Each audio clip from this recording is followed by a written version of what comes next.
말씀 제목 함께 따라 하실까요? 시련을 뚫고. 인생을 살면서 겪는 어려움들을 일컫는 여러 단어들이 있습니다. 고난이라는 말도 있고 고초를 겪는다라고 쓰기도 합니다. 시험을 당한다 말하기도 하고 역경이라는 말도 하고, 또 인생을 항해로 비유하면 세상 풍파, 풍랑이라는 말도 어울린 듯합니다. 창세기 3장에는 하나님께서 범죄한 아담에게 땅이 네게 가시덤불과 엉겅퀴를 낼 것이라 그렇게 벌하셨는데, 정말 인생을 살다 보면 뜻하지 않은 인생의 가시덤불, 엉겅퀴 같은 일들이 나를 아프게 하고 괴롭히는 것을 보기도 합니다. 그런 여러 표현들 가운데 오늘 말씀에서는 시련이라고 하는 말을 쓰려고 합니다. 왜냐하면 시련이라고 하는 말 속에 담긴 그 속뜻 때문입니다. 시련이라는 말 속에는 사실 이미 희망의 의미가 담겨져 있습니다. 시련, 그 단어의 의미는 겪기 어려운 단련이나 고비, 또는 어떤 사람의 의지나 사람 됨됨이를 시험하여 본다라고 할 때 쓰이는 단어가 바로 시련인데, 그것을 한자어로 보니까 두 가지로 동시에 쓰이고 있는 것을 봤습니다. 시험할 시, 그리고 단련한 연자를 씁니다. 인생을 어렵게 만드는 시험이면 틀림이 없습니다. 그런데 그것이 목적 없는 시험이 아니라 마치 쇠를 불에 단련하듯이 그렇게 더 단단히, 더 쓸모있게 연단하는 시험을 시련이라 한답니다. 또 한 가지, 그 단련한 연자 대신에, 그러니까 앞에 쇠금자 부 대신 부를 세금자 부수 대신에 실사자를 쓰게 되면 익힐 연자가 되어서, 그것은 바로 이 시험을 통하여서 우리를 익히는 일에 이것이 유용하게 쓰인다라는 말입니다. 여러분, 연습하다 할 때 쓰이는 바로 그 연자인데, 왜 우리가 배움을 익히고 왜 연습하는 것일까요? 몰랐던 것 알아갈 수 있도록, 그래서 그것을 더 잘할 수 있도록 우리의 몸에 익히는 게 연습 아닙니까? 바로 시련은 우리로 하여금 이전보다 뭔가 더 잘할 수 있도록 우리를 이끌어주는 힘이라는 것입니다. 그러고 보니 시련은 목적 없이, 이유 없이 불쑥 찾아오는 고통과 그런 고난일 뿐만이 아니라, 사실은 더 우리를 단단해지게 하고 쓸모있게 하고 더 배우고 더 익혀서 뭔가 더 잘되기 위한 의미로 쓰임받는 것이 시련임을 깨닫게 합니다. 그래서 시련이라고 하는 말 속에는 이미 그 속뜻으로 지금보다 더 나아질 것을 바라고 기대하고 있는 희망을 갖고 있는 겁니다. 예기치 않게 찾아와 감당하기 어려운 시련은 정말 우리를 낙심과 절망으로 몰아넣습니다. 견디기 힘든 일들을 당하면 마음도 지치고 병들기 마련이지요. 평온했던 일상이 우리의 마음이 한순간에 흔들리고 무너지기도 하고, 그 시련 속에서 내 정신과 마음이 평온치 못하니 주변에 있는 사람들, 내 가족들, 우리의 형제자매들, 또 우리의 친구들, 직장 동료들과의 관계조차도 어려워지게 됩니다. 그것을 견뎌내기란 참 말처럼 쉽지가 않습니다. 그럼에도 불구하고 우리 성도된 여러분들은 꼭 기억하셨으면 좋겠다 하는 것 있습니다. 하나님께서 사랑하시는 하나님의 자녀들에게 그런 견디기 힘든 시련을 때로는 허용하신다면, 그것은 그저 무의미한 맹목적인 아픔이 아니라 하나님이 나에게 배우고 익히게 하시려는 것이 분명히 있음을 기억하시기를 바랍니다. 여러분, 쇠를 연단한다는 것, 그것은 쇠를 괴롭히기 위함이 아닙니다. 왜 연단하고 왜 더 단단하게 하고 왜 모양을 잡는 것일까요? 그렇게 해야 써야 할 때가 있기 때문입니다. 더 쓸모없고 이것이 쓸데없다고 생각한다면 뭐하러 힘들게 쇠를 힘들게 연단하겠습니까? 그러나 하나님께서 우리에게 시련을 주신다면 거기에는 분명히 목적이 있고 계획이 있고 하나님의 거룩한 뜻이 있다는 것이죠. 그래서 시련 속에는 이미 희망이 있는 것입니다. 오늘 봉독한 본문 앞서 있는 마태복음 9장 12절 말씀에서 예수님이 이렇게 말씀하셨더군요. 건강한 자에게는 의사가 쓸데없고 병든 자에게라야 쓸데있느니라. 아멘. 예수님은 죄인을 부르러 오셨고 병들고 절망에 빠진 시련 가운데 있는 연약한 자들을 건지시기 위해 이 땅에 오셨다고 하십니다. 여러분, 이 자리 예배하고 계신 여러분들 가운데 지금 내가 죄인이라고 생각된다면 지난 한 주간 동안 살아온 이 시간 속에서 내가 범한 그 죄 때문에 지금 마음이 무거우시다면 바로 그 죄 때문에, 바로 그 이유로 예수님이 이 땅에 오셨다는 말입니다. 내가 지금 시련을 겪고 있다면 바로 그 이유 때문에 예수님이 십자가 무거운 짐 지셨다는 겁니다. 시련은 우리를 넘어뜨리고 우리의 마음과 일상을 무너뜨리기도 하겠지만 반대로 그 시련은 오히려 우리가 하나님을 만날 수 있는 이유가 되기도 하는 겁니다.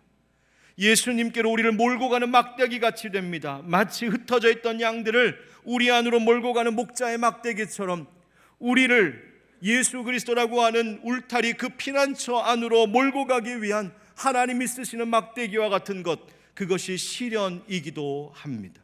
그렇습니다. 여러분, 인생의 시련은 성도들을, 하나님의 자녀들을 주님께 더 가까이 나아가게 합니다. 진흙 속에서 꽃이 피듯이 시련 속에서 피운 꽃은 그 향기로 인하여 우리가 하나님과 더 친밀한 관계 가운데 살아가게 만듭니다. 여름볕에, 여름에 내리쬐는 그 태양과 같이 그 뜨거운 시련은 우리의 인생의 열매를 더욱더 무르익게 하는 것입니다. 우리는 성도라고 하는 말을 씁니다. 거룩한 제자, 거룩한 무리들이라는 말이죠. 여러분, 우리의 거룩성이라는 것이 도대체 무엇입니까? 우리가 세상 사람들과 구별되는 그 거룩함이라는 것이 무엇일까요? 바로 이같이 인생에 찾아온 시련의 의미를 다시 바라보게 되는 눈을 갖는 겁니다. 시련에서조차도 그 시련을 뚫고 역사하시는 하나님의 선하심을 보는 그 믿음의 능력을 갖고 살아가는 것, 바로 그것이 성도에게 주신 거룩함입니다. 사랑하는 형제자매 여러분, 특별히 이 자리 예배하는 여러분 가운데 인생에 느닷없는 시련과 고초를 겪고 있어서 마음이 무겁게 이 자리를 찾으신 분 계시다면 오늘 주시는 말씀을 듣고 시련을 뚫고, 아니 그 시련을 이용하셔서 우리를 더 든든히 하시는 하나님의 은혜가 경험되는 이 시간 되기를 우리 구주 예수 그리스도의 이름으로 축원드립니다. 한번 따라합시다. 시련 속에서 나의 참모습을 봅니다. 시련 속에서 나의 참모습을 봅니다. 오늘 본문을 읽어보면 두 사람의 이야기가 함께 섞여 나오고 있습니다. 앞에는 죽어가는 딸 때문에 예수님 앞에 달려나온 한 관리의 이야기입니다. 18절 말씀에 예수께서 이 말씀을 하실 때에 한 관리가 와서 절하며 이르되 내 딸이 방금 죽었사오나 오셔서 그 몸에 손을 얹어 주소서, 그러면 살아나겠나이다 하니. 아멘. 마태복음은 이 사람을 단순히 한 관리라고 썼습니다. 그리고 지금 그의 딸이 방금 죽었다고요. 이 관리가 도대체 누구일까? 똑같은 사건을 증언하고 있는 마가복음과 누가복음의 본문을 살펴보면 이 동일한 사건을 우리에게 전해주고 있는데, 거기서는 이 관리를 조금 더 구체적으로 회당장 야이로라고 그렇게 밝혀주고 있습니다. 회당장이 뭐하는 사람이에요? 옛날 유대 사람들 마을마다 고을마다 회당을 두어서 거기에 모여서 그들은 예배를 드리는 회당 중심의 신앙생활을 하고 있었던 때입니다. 그 회당 안에서 공예배를 드리고 말씀을 듣는데, 바로 그때 그 예배를 주관하고 성경을 낭독하거나 설교를 하거나 기도해야 될 사람을 지명할 수 있는 권한이 바로 이 회당장에게 있었습니다. 그리고 그 회당에 속한 여러 가지 귀한 것들을 잘 관리하는 바로 감독자의 역할을 하던 자가 회당장입니다. 그러니 회당장은 사회적으로 종교적으로 덕망 있는 사람이었고 존경받는 사람이었고 그만큼 지위와 힘도 있었던 사람, 그가 회당장이었으며 그런 회당장들 중에 바로 이 야이로라고 하는 사람이 오늘 본문 가운데 등장하는 것이죠. 그런데도 안타깝게 이 사람의 딸이 죽었습니다. 바로 이 일로 예수님께 달려나온 것이죠. 그런데 성경은 예수님께서 그래서 어떻게 하셨는지, 그래서 이 관리의 딸이 이제 어떻게 되었는지를 곧장 이야기하기 전에 갑자기 다른 사람의 이야기를 여기에 끼워 넣습니다. 예수님과 이 관리의 일, 그들의 대화와 그들의 모습 속에 전혀 상관없어 보이는 한 여인의 이야기를 불쑥 끼워 놓고 있습니다. 누굽니까? 여러분 잘 아시는 12해 동안 혈루증을 앓고 있던 한 여인입니다. 혈루증은 오늘날의 말로는 만성자궁출혈이라고 할 수 있겠죠. 하혈이 멈추질 않는 겁니다. 여러분 얼마나 고통스러울까요? 그런데 그것이 무려 12해 동안 계속되었답니다. 12년. 12라고 하는 숫자가 이미 말해주는 것처럼 그 여인의 이 병과 고통이 갈 때까지 갔다는 말입니다. 더 이상 사람이 손 쓸 수 없는 지경임을 말하는 그 12해입니다. 더 고통스러운 것은 이 혈루증에 걸린 사람은 당시 유대 사회에서 종교적으로 부정하다 취급당하던 그런 시대였습니다. 사람들과 가까이 할 수 없습니다. 정상적인 생활이 불가능합니다. 여러분 한번 생각해 보십시오. 12년 동안 사람들과 가족들과 함께 할 수 없고 이 병을 고스란히 혼자 끌어안은 채 끙끙 앓으면서 괴롭게 고통스럽게 살아갔던 그 여인의 마음의 상태는 어땠고 몸의 형편은 어땠고 그 여인의 실상이 어떻겠습니까? 그런데 바로 앞서 이야기했던 그 회당장, 지금 딸이 죽은 이 회당장의 이야기와 12년 동안의 혈루증을 앓고 있는 이 고독하고 외로운 이 여인의 이야기가 함께 지금 나오고 있습니다. 왜 이렇게 하셨을까요? 이러한 사건과 말씀의 전개를 통하여 주님이 오늘 이 말씀을 통하여 우리에게 깨닫게 하시는 거 한 가지가 있습니다. 말씀드렸습니다. 한 사람은 사회적으로 종교적으로 힘을 가진 자, 존경받는 자, 덕망받는 자, 그러니였습니다. 그런데 또 한 사람은 그와는 많은 형편의 차이가 있어 보이는 부정하다 여겨지는 혈루증 앓고 있는 여인입니다. 그렇게 외형적으로는, 겉으로는 사회적으로 큰 차이가 있어 보이는 두 사람인데 놀랍게도 그들의 인생에 찾아온 이 시련 앞에서, 이 고난 속에서 그 둘은 똑같이 무능할 뿐이었습니다. 얼마나 높은 사람인지 하나 소용이 없었단 말입니다. 얼마나 많이 가진 사람이고, 얼마나 배움이 많은 사람이고, 얼마나 사람들에게 칭찬받고 존경받는 사람이고, 얼마나 주목받는 사람이고, 얼마나 힘이 있는 사람인지 그거 다 소용없단 말입니다. 그냥 둘 다 똑같이 인생의 시련 속에서는 그저 무능할 뿐이고 스스로에게는 희망이 하나도 없는 존재들, 그저 연약한 인간에 불과하다는 것을 성경은 이 두 사람의 등장을 함께 내세우며 말해주고 있습니다. 그렇습니다, 여러분. 인생에 찾아온 시련은 우리가 어떤 존재인지 나의 진짜 모습을 직시하게 합니다. 우리의 실존을 깨닫게 하고 우리의 참모습을 보게 하는 것이죠. 지금까지 살아오는 동안에 혹시 이런 생각은 안 해보셨습니까? 내가 그래도 꽤 괜찮은데, 내가 그래도 가진 것도 좀 있고 배운 것도 있고 실력도 능력도 이만큼 있으니 그나마 이만큼 사는 건 아닌가? 그래도 내가 이만큼 가정을 이루고 이만큼 자녀들도 키우고 이만큼 사업도 일으키고 이만큼 성공했으니 나 어디 가서 꿀리지 않고 자랑할 만하지 않나? 여러분 꽤 괜찮은 인생인 것처럼 혹시 생각하며 사신 적 없으십니까? 그런데 이런 경험도 있으시죠? 나 꽤 괜찮은 줄 알았는데 어떤 인생의 시련에 부딪혔을 때 내가 어떤 사람인지를 적나라하게 깨닫는 순간, 내 밑바닥이 다 드러나는 순간들이 있지 않습니까? 인생의 시련은 그와 같이 우리가 가지고 있는 모든 허상들을 무참히 깨뜨리는 힘이 있습니다. 내게 닥쳐온 어떤 문제 앞에서 내가 할 수 있는 것이 아무것도 없구나 깨닫는 순간이 있습니다. 다리에 힘이 풀리죠. 어떤 어려움 앞에서 정말 무능하기 짝이 없는 나임을 인정하지 않을 수 없는 때가 있기도 합니다. 그동안 꽤 괜찮았던 것 같아서 자신만만했고 자랑할 만했던 것 같은데 시련을 겪고 보니, 인생의 어려움에 부딪히고 보니, 야, 내가 자신만만할 수 있는 게 하나 없고 자랑할 것 하나 없구나, 난 진짜 아무것도 아니구나, 그렇게 주저앉게 될 때가 있습니다. 그런데 여러분, 이 깨달음이 전혀 이상한 것이 아닙니다. 원래 우린 그랬기 때문입니다. 오히려 옳게 깨닫게 된 것입니다. 세상에서 어떤 지위와 힘을 가졌다고 해도, 어떤 소유를 갖고 어떤 배움을 가졌다고 해도, 내가 아무리 잘난 것처럼 자랑하며 살았다 해도 사실 죽음과 같은 시련 앞에서는 너나 나나 할 것 없이 우리는 똑같이 연약한 피조물일 뿐이기 때문입니다. 존경받는 관리이든 부정하게 여겨지든 여인이든 시련 속에서 우리는 다 똑같이 무능한 사람들입니다. 여러분, 그렇습니다. 그렇게 시련은 우리의 허울을 벗겨버립니다. 시련은 우리가 쓰고 있던 가면을 내려놓게 하고 우리가 겹겹이 입고 있던 화려해 보이던 옷을 하나하나 벗어던지게 합니다. 마치 나병에 걸렸던 나만 장군이 요단강에 몸을 씻으러 들어갈 때에 두꺼운 갑옷과 비싼 옷을 벗어야 했을 테고 손에 들고 있었던 무기도 내려놓아야 했었을 것처럼, 시련은 우리로 내가 귀하게 여겼던 것, 내가 중요하게 여기며 고집부렸던 것, 나는 그래도 내가 이만큼 성공할 수 있었던 것은 이런 나의 스타일이 있기 때문이고 내가 사는 방식이 있기 때문이고 하는 그 모든 것들, 내가 쥐고 의지하고 고집부리고 우기고 있었던 것들, 시련은 그 모든 것들을 다 내려놓게, 그것을 하나둘 다 벗어버리게 만듭니다.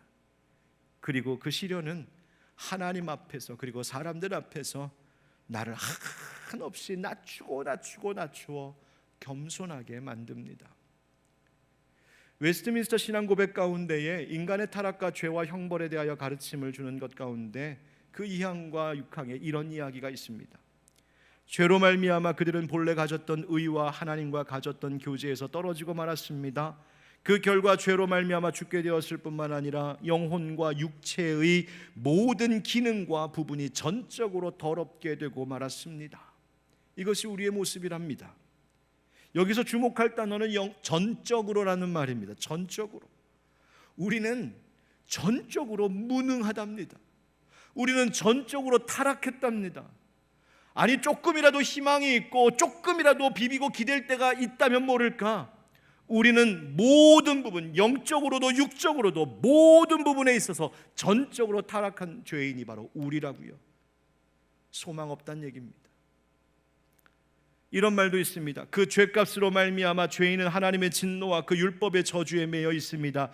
그 결과 그 죄인은 죽음이나 모든 영적이며 시간적이며 영원한 비참함을 피할 수가 없습니다. 내가 몸부림친다고 해서, 내가 노력하고 수고한다고 해서, 내가 애를 쓴다고 해서 이 비참함을 피할 수 있는 존재가 아무도 없다는 말입니다. 생각해보면 참 두렵고 무서운 말씀이지요. 그러나 바로 이것을 깨닫고 직시하는 것은 좋은 일입니다. 왜냐하면 하나님의 구원, 하나님의 치유, 하나님의 회복은 바로 여기서부터 시작되기 때문입니다. 사랑하는 성도 여러분, 어떤 시련 가운데 혹시 계십니까? 가면을 벗고 옷도 벗고 손에 쥐고 의지하고 있었던 것도 오늘 내려놓고 가시지 않으시겠습니까? 모세가 하나님 앞에, 하나님, 나는 아무것도 아닙니다, 저는 아무것도 모르고 아무것도 못합니다, 말도 제대로 못합니다 할 때야 비로소 하나님은 모세를 다시 불러 글을 쓰셨습니다. 나아만이 모든 것을 벗고 요단강물에 마치 갓 엄마의 뱃속에서 태어난 어린아이 신생아처럼 그렇게 자신의 옷을 다 벗고 그 요단강에 몸을 맡겼을 때에 비로소 치유가 시작되었던 것처럼, 하나님 앞에 내가 아무것도 아님을 깨닫고 하나님, 나는 아무것도 아닙니다 고백할 때에 바로 시련을 뚫고 역사하시는 주님의 새로운 은혜가 우리 가운데 부어지게 될 줄 믿습니다. 그래서 한번 따라하시죠. 시련 속에서 능력의 예수님을 만납니다. 시련 속에서 능력의 예수님을 만납니다. 두 사람 모두 예수님 앞에 엎드렸습니다. 여러분, 시련은 우리로 하여금 예수님 앞에 엎드리게 만듭니다. 앞서 보았던 17절의 말씀과 같이 죽어가던 딸로 인하여서 관리는 예수님을 찾아와 엎드렸습니다. 마가복음이나 누가복음에서는 내 어린 딸이 죽게 되었사오니 예수님 죽어갑니다라고 되어 있는데, 오늘 우리가 본문으로 삼은 마태복음에는 오히려 방금 죽었다라고 할 만큼 그렇게 지금 이야기하는 차이가 있습니다. 아마도 마태는 이 이야기를 기록하면서 이 어린 소녀의 병증이 너무너무 심각해서 이미 죽은 것과 다름없는 형편이었고, 그러나 그 죽음의 권세보다도 더 강하신 예수님의 그 능력을 강조하기 위하여 이렇게 차이나게 기록한 것이 아닐까 이해해 봅니다. 그만큼 이 어린 소녀에게 소망이 없었고, 그만큼 이 아버지 회당장 관리는 절망스러웠다는 이야기입니다. 혈루증 앓는 여인도 마찬가지죠. 12년의 세월을 보냈답니다. 유명한 의원들 만나서 도움을 청했지만 소용이 하나도 없었대요. 마가복음 5장에서는 뭐라고 말하냐면, 이 여인이 많은 의사에게 많은 괴로움을 받았고 가진 것도 다 허비하였으되 아무 효험이 없고 도리어 더 중하여졌다라고 증언합니다. 아니, 의사에게 가면 괴로움을 덜고 와야 되는데 오히려 많은 의사들을 만날 때마다 괴로움은 더해졌답니다. 가진 것 다 써버렸습니다. 12년의 세월과 그녀의 모든 소유를 다 버리게 되었습니다. 얼마나 힘겨운 상황입니까? 그런데 놀라운 것은 이 관리에게도, 즉 회당장에게도, 이 혈루증을 앓는 여인에게도 하나님께서 동일하게 내리신 놀라운 은총이 한 가지 있습니다. 그것은 무엇이냐면 그 시련을 뚫고 그 마음 깊은 속에 하나님이 심어주신 한 마음이 있었으니 바로 그것은 예수님 만나봐야겠다는 것이었습니다. 예수님 찾아가야겠다, 예수님의 옷자락이라도 한번 잡아봐야겠다라고 하는 그 신라 같은 희망을 하나님이 그들에게 심어주셨습니다. 예, 그렇습니다. 말 그대로 정말 신라 같은 희망입니다. 그러나 그 작은 신라치, 그 실오라기가 사실은 생명으로 연결되는 가장 확실한 구원의 든든한 밧줄이었음을 성경은 나중에 우리로 하여금 알게 하는 것이죠. 18절 말씀에 예수께서 이 말씀을 하실 때 한 관리가 와서 절하며 이르되 내 딸이 방금 죽었사오나 오셔서 그 몸에 손을 얹어 주셔서 그러면 살아나겠나이다 하니. 아멘. 여러분, 이 말씀대로 고백하는 믿음이 있기를 축복합니다. 오늘도 예배 가운데 시련과 아픔 가운데 있는 이들에게 예수님이 손을 얹어주시고 성령님 함께하여 주셔서 그 아픔으로부터 일어나고 시련으로부터 극복하고 다시 하나님 주시는 그 은혜로 희망 있게 다시 세상으로 나아가는 은혜가 있기를 주의 이름으로 축원드립니다. 그런데 여러분, 여기서 기억해야 할 것 하나 있습니다. 관리가 와서 절하며 말했다고요. 여기서 절했다는 말이 헬라어로 프로스키네오라고 하는 말인데 이 말의 의미는 납작 절하여 엎드리다, 굽어 엎드리다, 발에 입 맞추다, 그리고 예배하다라는 의미가 있습니다. 바로 성경, 신약 성경에서 나오는 여러 예배를 가리키는 여러 단어 중에 하나가 바로 이 단어입니다. 프로스키네오. 진정한 예배는 바로 이 깊은 시련 속에서 나옵니다. 하나님 앞에 이 시련은 우리를 바짝 엎드리게 하면서 그분 앞에 진정한 예배를 드리게 합니다. 혹시 여기 계신 분들 가운데 지난주에 있었던 어떤 일 때문에, 혹은 요즘 가정과 일터에 있는 어떤 일들 때문에, 내 마음속에서 일어나는 어떤 일들 때문에 너무 괴롭고 힘들어서 오늘 주님 아니고는 견딜 수 없어 이 예배당에 나와 앉아 계신 여러분 계시다면, 오히려 그 시련 때문에, 그 시련이 여러분의 오늘의 예배를 하나님이 기뻐 받으시는 이유가 될 줄 믿습니다.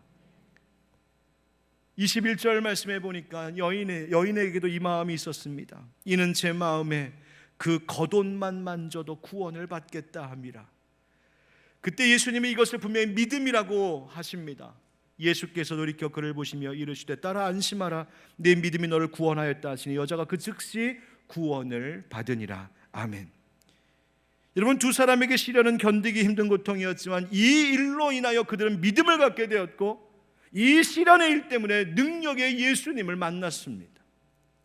세상을 보십시오. 믿지 않는 사람들은 살면서 우리가 스스로 나의 무능함을 인정하고 나의 연약함을 깨닫고 신앙을 붙드는 것을 보고서 아유, 그거 다 마음 약한 사람들, 정신력 약한 사람들, 멘탈이 유리 같은 사람들이 그렇게 종교 생활하고 신앙 붙들고 사는 거지 하면서 우리의 믿음 생활을 비하하기도 합니다.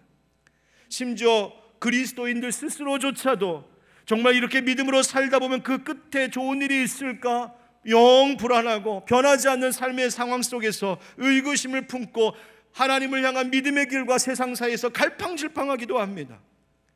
또 어떤 분들은 이렇게도 말합니다. 내가 좀 괜찮아지면, 내가 좀 나아지면, 내게 있는 이 시련이 좀 지나가고 편안해지면 그때 여유 있게 교회도 다니고 주님께로 돌아오겠습니다. 어리석은 소리입니다. 건강한 사람에게 의원이 쓸데없다 하신 말씀 여러분 기억해야 하죠. 아프니까 의사 찾아가는 겁니다. 나에게는 방법이 없으니까, 나는 전적으로 무능하니까, 그래서 주님 찾아가는 것입니다. 우리 좋아하는 찬양이 있습니다. 가사가 이렇습니다.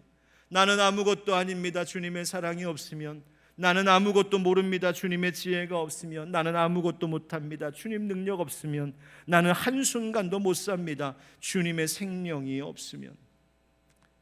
앞에 있는 문장만 떼어놓고 보면 세상 불쌍한 인생입니다.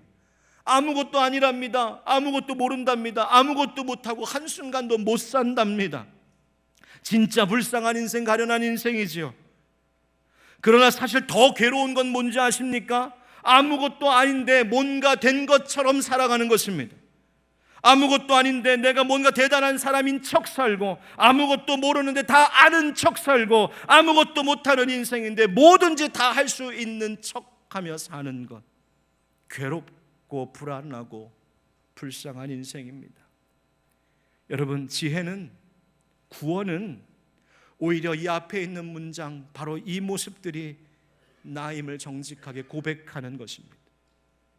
난 아무것도 아니고 아무것도 모르고, 하나님, 난 아무것도 못해요. 그래서 주님의 사랑이 필요한 겁니다. 그래서 주님의 지혜가, 주님의 능력이, 주님의 생명이 필요합니다. 그래서 나 오늘 주님 앞에 나와 바싹 엎드리며 예배할 수밖에 없습니다. 주님 앞에 프로스키네오, 주님의 발에 입을 맞추며 엎드려 하나님 앞에 예배할 수밖에 없습니다. 바로 그 믿음의 예배를 하나님이 기뻐 받으시는 거예요. 여러분, 이 고백 잊지 않고 살아가기를 축복합니다. 오히려 시련 속에서 내게 손짓하시는 예수님, 그분에게 나아가십시오. 나로서는 해결할 수 없고 오랫동안 기다려도 달라지지 않는 인생의 시련과 아픔을 오히려 주의 십자가 앞에 겸손히 내려놓고 주님 바라볼 때에 주님이 그 믿음 보시고 우리를 구원하여 주실 줄 믿습니다. 세 번째, 따라합시다. 시련 속에서 구원의 음성을 듣습니다. 시련 속에서 구원의 음성을 듣습니다. 혈루증을 앓던 여인이 예수님의 옷자락을 만지고 즉시 치유받고 구원받았습니다. 그런데 생각해보면 이 일이 일어난 시간, 그러니까 예수님과 혈루증 앓던 여인 사이에서 대화하고 오고 가며 이 일이 일어난 시간이 뭐 그리 긴 시간은 아니었겠습니다만, 지금 예수님을 모시고 집으로 가려고 했던 이 관리, 이 회당장의 마음은 그 순간 어땠을까요? 얼마나 다급했을까요? 지금 죽어가는 딸을 살리러 가셔야 하는 예수님인데 이 여인이 왠지 불쑥 나타나서 예수님을 붙잡고 있으니 그 마음이 어땠겠습니까? 아니, 지금 빨리 가야 되는데, 한시라도 빨리 가야 되는데 늦으면 어떡하나, 늦어서 아이가 죽으면 어떡하나, 너무 늦은 것은 아닐까. 아니나 다를까 집에 가까이 이르니 분위기가 심상치 않습니다. 집 앞에서 안 들리던 소리가 들려옵니다. 피리 부는 자들과 떠드는 무리가 보였습니다. 사람들이 웅성거리고 곡하는 소리가 들립니다. 이미 그 딸이 죽었답니다. 다른 복음서에서는 어떤 사람이 이 회당장에게 와서 당신의 딸이 죽었으니 예수 선생을 더 괴롭히지 말라고 그런 말을 전해준 사람도 있답니다. 생각해보면 세상 눈치 없는 사람 같기도 합니다. 여러분, 죽은 딸의 소식을 들은 아비의 마음이 어땠을까요? 억장이 무너지는 거죠. 주저앉고 싶을 겁니다. 죽어가던 딸을 위해서 마지막 희망으로 예수님 모시고 왔는데, 예수님이 그래서 손만 얹어주시면 나을 수 있을 것 같은, 진짜 그 신라 같은 희망 하나 가지고 예수님 모시고 왔는데 너무 발걸음이 늦었는지 이미 죽었답니다. 아까 그 여인이 예수님 붙잡지만 않았다면 어땠을까? 그런 마음 들지 않았을까요? 아까 그 여인이 예수님의 겉옷 붙잡고 그 여인이 예수님과 대화하는 그 시간만 절약했어도, 조금만 지체하지 않고 빨리 왔어도 우리 딸 살릴 수 있지 않았을까? 얼마나 많은 생각들이 회당장 속에서, 그 마음 속에서 오고 갔겠습니까? 그런데 성경을 읽어보면 회당장이 아무 말도 하지 않습니다. 그저 이 말씀의 상황을 가만히 상상해보면 사람들의 웅성거리는 소리, 떠드는 소리, 곡하는 소리, 그 소음 속에 그 집과 그 동네가 좀 시끌벅적할 뿐입니다. 그런데 그 시끄러운 소리들, 그 소리들 틈바구니에서 마치 먹구름을 뚫고 내려오는 한 줄기 빛처럼 예수님의 말씀에 빛과 같이 와서 꽂히는 말씀이 하나 들려옵니다. 24절에 이르시되 물러가라, 이 소녀가 죽은 것이 아니라 잔다 하시니 그들이 비웃더라. 누가복음 8장 50절에는 이렇게 말씀하십니다. 예수께서 들으시고 이르시되 두려워하지 말고 믿기만 하라, 그리하면 딸이 구원을 얻으리라 하시고. 아멘. 그리고 어떤 일이 일어납니까? 25절 말씀에 무리를 내보낸 후에 예수께서 들어가서 소녀의 손을 잡으심에 일어나는지라. 마가복음 5장 41절은 이 말씀을 더 구체적으로 이렇게 증언합니다. 같이 읽어보시죠. 시작. 그 아이의 손을 잡고 이르시되 달리다고 마시니 번역하면 곧 내가 네게 말하노니 소녀야 일어나라 하심이라. 아멘. 아멘. 피리 부는 소리, 곡하는 소리, 사람들의 웅성거리며 떠드는 소리. 여러분, 인생의 시련이 찾아오면 참 많은 소리가 들려오는 것을 느낍니다. 시련 가운데 있는 나를 위로한답시고 사람들이 이런저런 이야기를 나에게 말합니다. 이렇게 하면 좀 나아지지 않겠냐고, 너무 힘들지 않냐고, 괜찮냐고, 이렇게 하면 좀 더 좋아지지 않겠냐고 충고하고 조언하는 소리도 들려옵니다. 물론 감사한 것이고 귀담아 들어야 할 필요가 있는 말도 있겠지요. 그런데 그와는 달리 때로는 오히려 나를 위로한답시고 하는 세상의 말들이 더 큰 낙심과 상처를 주는 말이 되기도 합니다. 사람에게 실망하게 됩니다. 나를 위로한다고, 나를 돕겠다고 조언하는 그 말이 함께 믿음 생활하던 사람들에게 실망감을 주고 상처를 주기도 합니다. 여러분, 우리가 그래서 참 말 조심해야 됩니다. 때로는 목회자에게도 실망할 수 있습니다. 그리고 예수님의 말씀에 사람들이 비웃었던 것 같이 때로는 내 주변 가운데에 비웃는 소리가 들려올 수도 있습니다. 너 맨날 예수 하더니, 맨날 기도한다고 교회 가더니 너 지금 상황이 이게 뭐냐? 아니, 세상 사람들, 다른 사람들의 말 아닐지라도 내 마음 감정 깊은 곳에서 그런 소리들이 얼마나 많이 올라오는지 모릅니다. 너 뭐하러 여지껏 믿음 생활했냐? 너 무엇 때문에 지금까지 그렇게 충성하고 헌신하고 순종하고 주님 앞에 나와서 예배한다고 했냐? 지금 이 모양 이 꼴 내려고, 이 시련 겪으려고. 그런데요, 아무 말 없이 예수님 곁을 그저 따르고 있는 회당장을 한번 생각해 보십시오. 성경은 그가, 회당장이 지금 무슨 말을 했는지, 어떤 생각과 어떤 마음인지 하나도 아무것도 전해주지 않고 있습니다. 다만 사람들의 그 시끄러운 소리들 속에서 오직 예수님께서 한 줄기 빛처럼 전해주고 계신 말씀만을 우리에게 전해주고 있습니다. 시련을 뚫고 들려오는 이 한 소리에만 집중하라고 말입니다. 예수님의 그 말씀이 무엇입니까? 두려워하지 말고 믿기만 하라. 달리다굼 소녀야 일어나라. 여러분, 이 달리다굼이라고 하는 말은 예수님이 쓰셨던 아람어인데, 달리타라고 하는 말은 어린 양이라는 뜻이기도 하고 어린이, 소녀, 이런 말입니다. 쿰이라고 하는 말은 일어나라 라는 말씀입니다. 소녀야 일어나라. 여러분, 이 시끄러운 속에서 들려오는 이 빗줄기 같은 예수님의 이 한 말씀이 무엇을 깨닫게 합니까? 우리가 시련을 겪을 때에 세상과 사람들의 시끄러운 소리에 흔들리지 말라는 것입니다. 우리의 구원과 생명 되신 예수님의 말씀에만 주목하며 살라는 것이죠.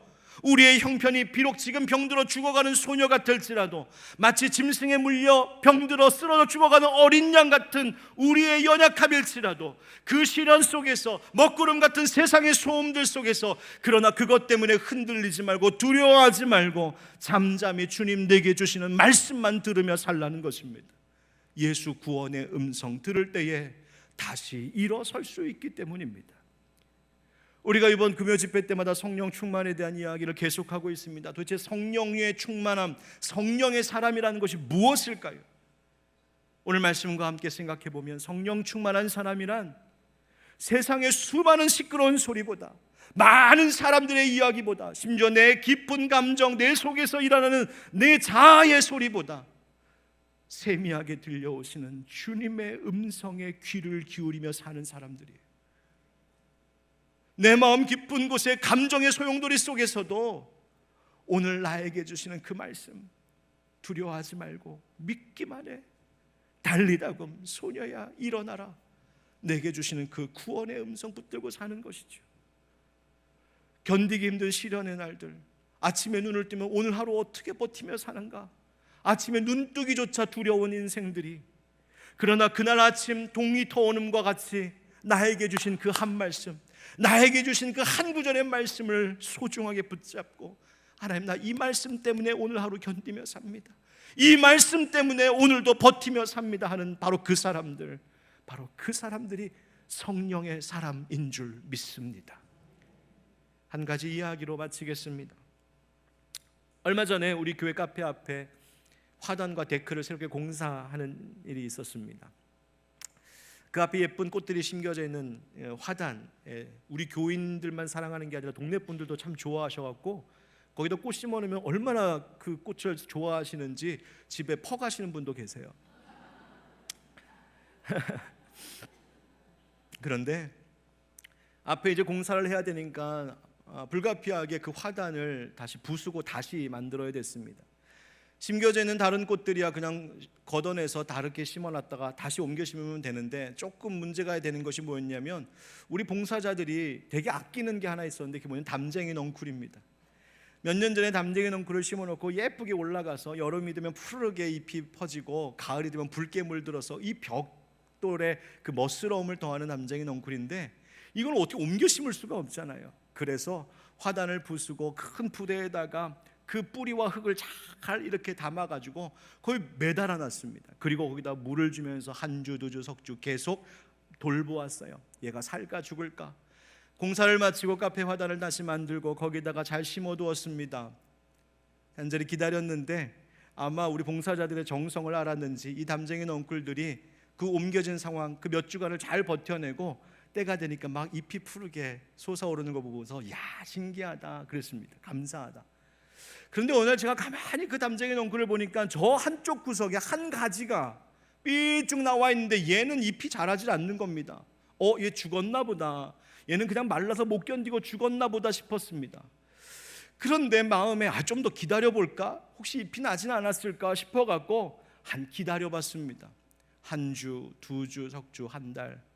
전혀 뭐 변화가 없길래 죽은 것 같았는데 얼마 전에 언젠가 보니까 죽은 줄만 알았던 그 가지에 정말 신기하게도 잎이 뒤늦게 나오는 것을 보게 되었어요. 제가 만약 그거 기다리지 않고 이거 말라 죽었나 보다 그러고서 댕강 잘라서 버렸으면 어땠을까요? 아마 그 가지가 밤에 꿈에 나왔을지도 몰라요. 나 죽은 줄 알았냐? 기다렸더니 잎이 나더군요. 사랑하는 성도 여러분, 우리의 인생 가운데 기다려도 달라지지 않은 문제들이 있습니다. 그렇게 견디고 그렇게 기도하는데도 응답되지 않고 변화되지 않는 일들도 있습니다. 그러나 여러분, 포기하지 마십시오. 왜냐하면 믿음은 절대로 헛되지 않기 때문입니다. 하나님의 돌보심, 하나님의 도우심, 하나님의 이끄심 속에 하나님이 행하실 그때를 기다리며 이 회당장 야이로처럼 혈루병 걸린 12의 혈루병 걸린 여인처럼 다시금 소망을 붙들고 예수님 앞에 그 신락 같은 희망이라도 예수님 붙잡고 나아가며 기다릴 때 주님은 어느 순간 우리의 마음 가운데 찾아오셔서 그 시끄러운 소리를 다 물리치시고 우리에게 필요한 구원의 그 음성, 두려워 말고 믿기만 하라, 달리다굼 소녀야 일어나라, 그 말씀으로 우리를 다시 일으키시는 그 은혜가 있을 줄 믿습니다. 함께 찬양하겠습니다. 우리 이 찬양의 고백 오늘 내 기도로 하나님 앞에 올려드리며 함께 찬양합시다.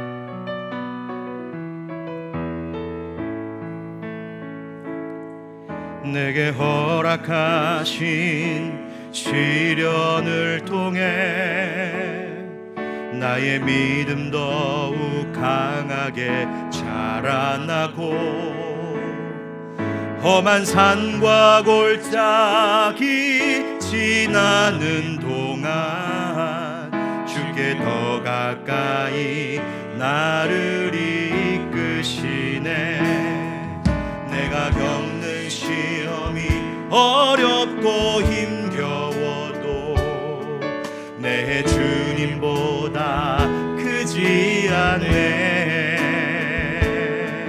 내 앞에 바다가 갈라지지 않으면 주가 나로 바다 위 걷게 하리. 나는 믿네. 주의 능력으로 내 삶 새롭게 되리. 나는 믿네. 주의 능력으로 담대히 나가리라. 주와 함께 싸워 승리하리라.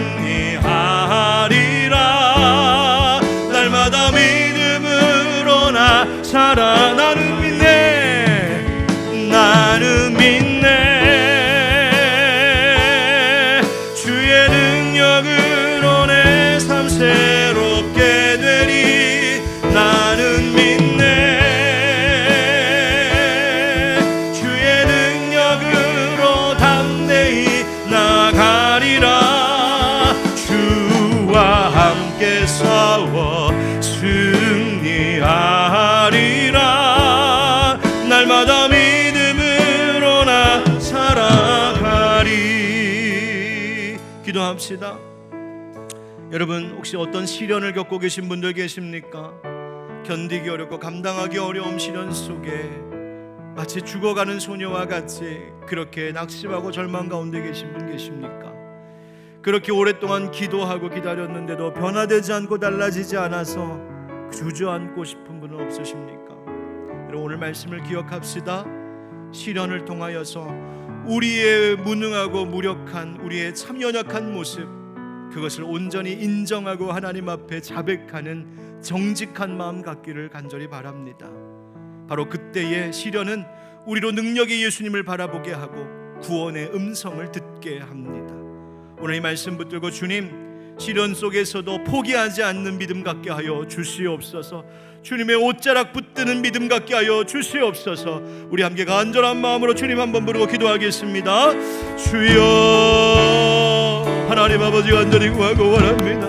주님, 오늘도 예배하며 말씀을 듣는 귀한 성도들의 삶 가운데 하나님이여 모든 형편과 상황을 아시는 주님, 주여, 시련을 겪고 고초를 겪고 있는 이때에 하나님, 그 시련 가운데 있는 이미 희망의 메시지를 발견할 수 있도록 아버지여 역사하여 주시옵소서.